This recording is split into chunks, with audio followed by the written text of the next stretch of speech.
Donald Trump falsely inflated his net worth by billions of dollars to unjustly enrich himself and to cheat the system, thereby cheating all of us. A monumental moment for former President Donald Trump, his family, and the company that bears his name. The New York Attorney General's civil fraud lawsuit alleging Trump, his adult sons, and his business engaged in a decade-long fraud begins in a Manhattan courtroom today.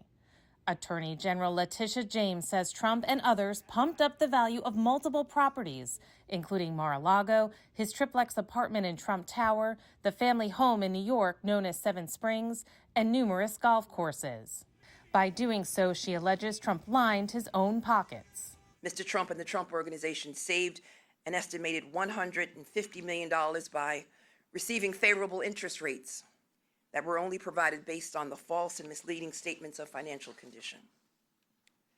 We also believe that he illegally saved millions of dollars in federal tax benefits. The case will be decided by New York State Judge Arthur Engoron, who has already found Trump engaged in persistent fraud for a decade, writing in a ruling last week that Trump is living in, quote, a fantasy world, and he canceled business certificates for several Trump entities.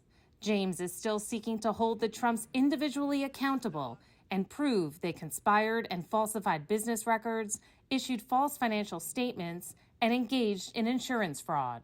I don't know what I did wrong. This is the first court case to put the Trump family on trial and threatens to tarnish the image Trump carefully crafted as a successful businessman and used to catapult himself to the White House.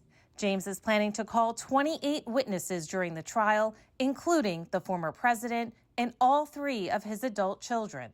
Trump's former fixer, Michael Cohen, whose testimony on Capitol Hill in 2019 kickstarted the investigation, is also on the witness list. It was my experience that Mr. Trump inflated his total assets when it served his purposes, such as trying to be listed amongst the wealthiest people in Forbes, and deflated his assets to reduce his real estate taxes. Trump has denied any wrongdoing. This is the greatest witch hunt in the history of our country. And claims the Attorney General has unfairly targeted him.